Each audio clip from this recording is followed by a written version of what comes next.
All right. First of all, kind of need to do a sound check. Can you guys hear me out there?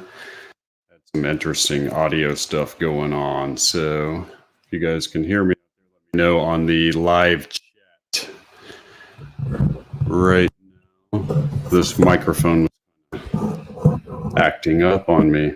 How you doing, Charles? Can you?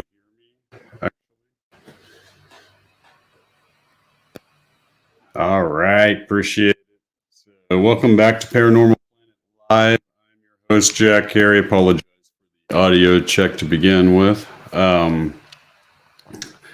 Tonight, I'm going to be talking about a couple interesting new clues that I came across in my ongoing forensic investigation into the Hitchhiker Effect.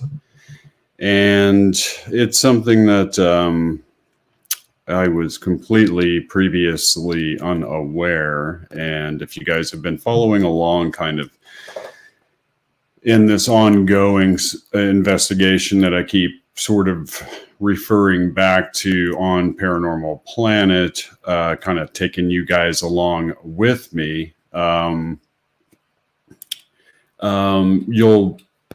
you'll see how and why this particular aspect, detail, if you will, in the overall phenomenon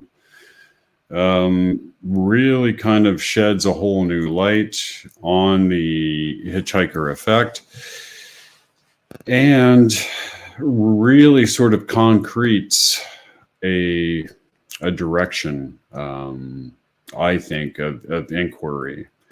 There are a couple of interesting areas that sort of they sort of spider web off of the Hitchhiker Effect. Something that I also wanted to talk about, and one of those is of course cryptid animals. One of the big questions on my mind ever since the documented Dogman encounter with the intelligence agent, and I talk about that on the new investigative video that I recently released. I'm beginning to ask the question, how many cryptid animals share this hitchhiker relationship? I think it's a valid question at this stage, especially given the fact that I wrote an entire book documenting a mountain of inarguable evidence showing a paranormal link to the Sasquatch species.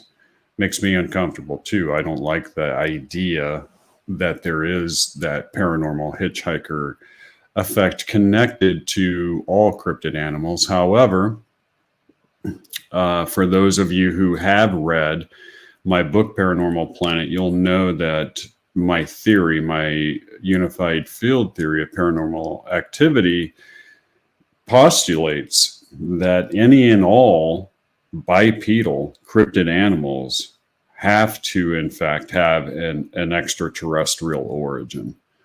And the reason for that is really quite simple. There's just simply no biological processes that we are aware of as a species that would allow, per se, a bipedal canine, upright running human body, but canine head, primate-like physiology below the head, but canine above the neck. That kind of mechanism just doesn't exist as far as we are aware. And there's a huge amount of periphery evidence that connects the Dogman sightings to the extraterrestrial presence on this planet. And now the Pentagon documented that case. So, of course, that's something that I've been discussing ongoing. So there's been a lot going on. I won't keep you guys a whole for a long period this evening. I do want to get caught up on some interesting paranormal news that has been coming out on all over the world, paranormal stories that break. And I like to kind of monitor all of these stories as they come out in the mindset that we need to look at all of that intelligence coming in light of the Hitchhiker Effect and our other advanced paranormal theories that we have been discussing here. So let's take a look at some interesting stories that have come out here. First of all, if you have not been to the PIA Facebook page, come by and take a look. We have over 7,000 subscribers to the YouTube channel now, and thank you very much for that. I was going to mention that at the beginning. Finally crossed 7,000 subscribers, and I only have 66 videos, so that kind of growth is really phenomenal. I do not do any kind of advertising for the YouTube channel. It's simply word of mouth and people doing, searches.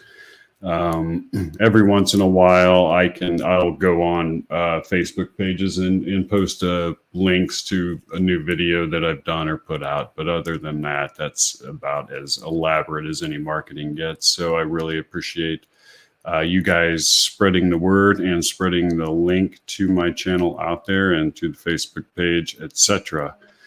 So let's take a look at some interesting stuff that's been going on. First of all, Grunge is running a really interesting article. This is an article called "Why Ancient Egypt's Cocaine Mummies Hint at the Existence of Atlantis." And if you guys will take a look on the YouTube channel at the full-length video I did on the Lost City and the Grand Canyon, I talk a lot about the curse of the cocaine mummies, as it's known among Egyptologists. And I was really surprised when I saw this. It's interesting to me. Not many people or researchers have ever known about the cocaine mummies. And the fact that traces were found in every single mummy that's been tested throughout Europe by a toxicologist that was interested in what these Egyptians were ingesting. And of course, they found also nicotine. Those are tobacco and the cocoa plant are two plants that were only growing in the Americas. Of course, this proves pre-Atlantic trade. And it's something that I connected to what appears to be a Smithsonian cover-up of a lost city in the Grand Canyon that was carved literally into the side of the cliffs. Anyway, take a look at it. I think if you have not, you will be pleasantly surprised with that. Next, we have a really interesting article from futurism.com, and it talks about how traveling faster than light could make you experience multiple timelines simultaneously. That's fascinating. Basically seeing different probabilities, manifesting on these various timelines as you're traveling closer to the speed of light. And in a previous show, I talked about how, and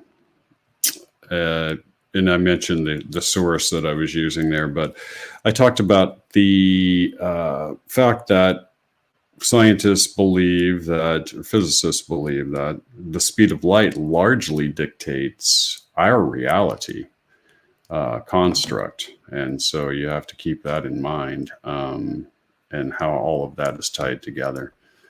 So take a look at that article. Next, we have some intelligence that came in from Twitter. And this is something also that gets posted. If you've not followed the Facebook page, it's basically a news aggregator. Any and all quality, pertinent paranormal stories that have real information in them that's useful gets posted here as they come out. So it is a very useful thing for researchers.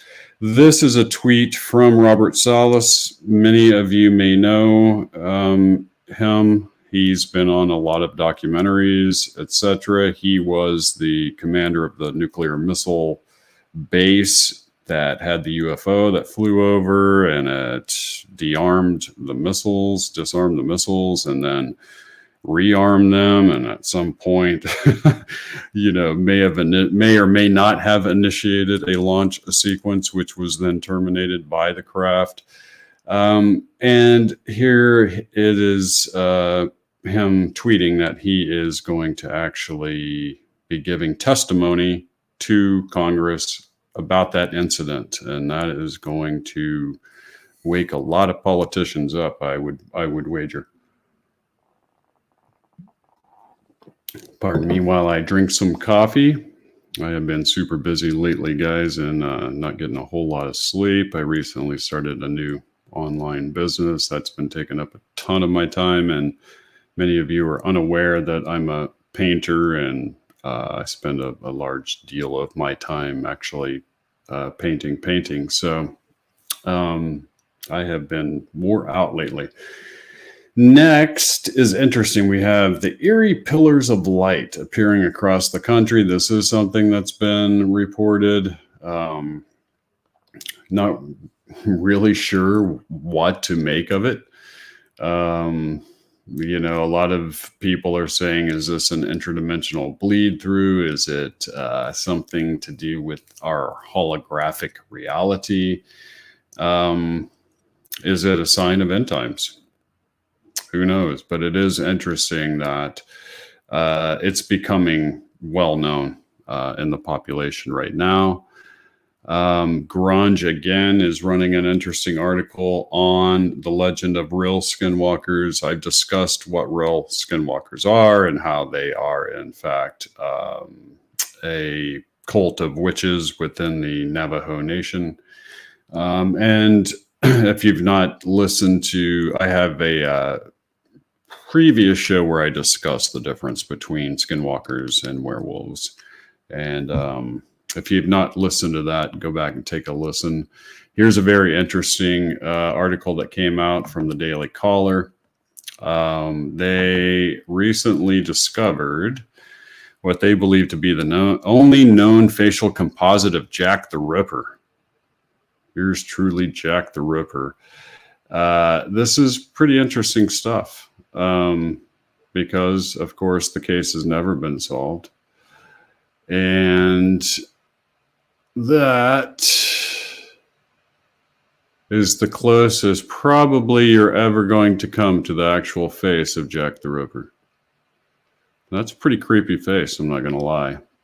There are some interesting theories out there that I think have some credence about the killer having made his way to America and was then responsible for a number of serial killings that occurred here in the United States that seem to have a similar MO to them. And let's see here. Next, Sun.com is running a story about, yet again, here is a nuclear warship where sailors have a UFO buzzing them. And this connection is something that I've talked about repeatedly. It's the nuclear UFO connection. We now know that there are two constants with the UFO phenomenon. We cannot think of the UFO phenomenon independent of those two constants anymore. They are that related. One of those constants is nuclear material and or detonations. The other is the Hitchhiker Effect. And I'll be getting to that in just a moment. BroBible is running a really interesting article, 6 of the most terrifying and harrowing Bigfoot encounters. And, I found this interesting when it came up. because it's part of an overall wave of Bigfoot material that just keeps coming out over and over and over again into the general public. It's almost, it has very similar feel, vibe to it that the UFO disclosure has. And I just feel like Bigfoot disclosure is going to occur right alongside UFO disclosure. I don't think you can have disclosure of one without disclosure of the other. I think the two are that interrelated, whatever that may mean for the mystery as a whole. And here is a fascinating one, guys. This is a story that makes the hair stand up on the back of your neck. It's one of those stories where, some sailors find a ghost ship. It was 800 miles from the Bermuda Triangle. But that doesn't mean that it wasn't in the Bermuda Triangle at some point. All they know is that it was in the Atlantic, 800 miles from the Bermuda Triangle. And these guys, they found what appears to be a boat where something very, very harrowing took place. The belongings of the people that were on board were strewn about the cabin. That's interesting. And they have never been able to trace who the people were who were on that boat or who that boat belonged to. It's interesting that it's hard for them, or sometimes impossible for them, to trace the ownership of a boat, of a vessel, but that is in fact the case and happens quite often. And finally, this is something I wanted to show you guys because I did release the Trinity investigative video. Hopefully many of you have taken a look at that. It's gotten over 6,000 views now. And that video talks about the Trinity Crash. And here the Daily Mail is running an article talking about how the Department of Defense is now going to reinvestigate the 1945 crash at Trinity.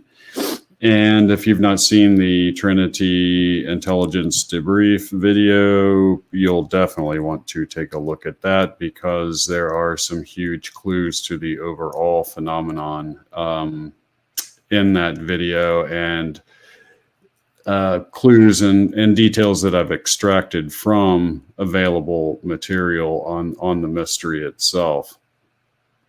So we're already 20 minutes in. Wow, that flew by. So let me get out of there for you guys. If you have not been on there, make sure you come over and take a look. So you'll get daily pop-ups, basically pop up on your feed timeline when one of these new paranormal news stories pops out. That's kind of what I intended it to be anyway, was just an overall news intelligence gathering mechanism for researchers to get on there and take a look at. So I want to talk about a couple of interesting things having to do with clues that I've come across, and on the overall oh,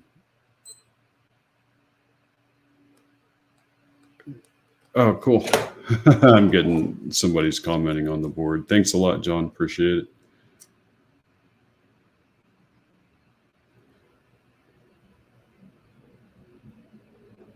Anyway, the interesting thing about these new clues is that they go back to the actual origin of modern day UFO phenomenon and sightings. And I'm talking about 1945 Trinity, 1947 Roswell, of course. And I was quite surprised to learn from the published work of Colm Kelleher that really from listening to Jacques Vallée, the Hitchhiker Effect occurred at Roswell. That's something that is extremely pertinent, is it not? In the overall study of this phenomenon, the people of the town experienced paranormal phenomenon after that crash occurred. It went out just like a paranormal virus, just like was described in the OSAP program and like I've been discussing ongoing. So the other interesting, very, very interesting clue that popped up recently, also from the same sources, is the fact that Kenneth Arnold, who I hope all of you know, the man responsible, for reporting the 9 craft that he said skipped like a saucer across water. Some reporter seized on that and formed the term flying saucer. The rest is history. That Kenneth Arnold went home, reported the incident, and a couple of days later had extreme paranormal activity in his home. That's huge, guys. And was documented. Blue orbs flying around the house. The daughter even documented this. Now, if you guys have been on the YouTube channel long enough to have seen my video talking about the occult origin connection to NASA, it's just titled NASA's Occult Secret. You will know that there is a really strange occult origin to NASA, and that origin involved 3 individuals, and one of those individuals was L. Ron Hubbard, who many of you may know, the science fiction writer who also founded the religion of Scientology. And it's documented that Kenneth Arnold had personal interaction with none other than L. Ron Hubbard. How weird of a connection, coincidental? You tell me. Take a look at the video and the part where I discuss the rituals that they were conducting in the desert, not far from where those crashes occurred. And the fact that Jack Parsons, who founded JPL Laboratories, Jack Parsons Laboratories in the beginning became Jet Propulsion later on. He wrote in his personal diaries that he witnessed something occur after they performed those occult rituals, and that something had to open in the sky and something flew through it. So, I'm not saying anything concrete. I'm just saying those are the pieces of the puzzle. Those are the, pieces of evidence. And each one of those pieces stands alone and is inarguable. All of that occurred. So, what are we to make of that? I don't know quite yet. But I found it absolutely fascinating that at both Roswell, Kenneth Arnold, and near Trinity, all of these places had the Hitchhiker Effect take place. So, from an investigator's viewpoint, we have to begin to look at the UFO phenomenon in the totality of that. Why does this phenomenon exhibit paranormal activity that we normally would equate to being something completely different? In fact, a lot of what was being reported in the Hitchhiker Effect, or being reported in the Hitchhiker Effect, is very close to what ghost hunting teams have reported for decades. Very close. Uncomfortably close. From the viewpoint of a paranormal investigator. So I found that fascinating, guys. That's all I have for you this evening. I will make that an even 30 minutes for you. Try not to keep you too late this evening. Hopefully I did blow your mind a little bit with some of those connections. Let me check my notes real fast to make sure that I did cover everything for you guys.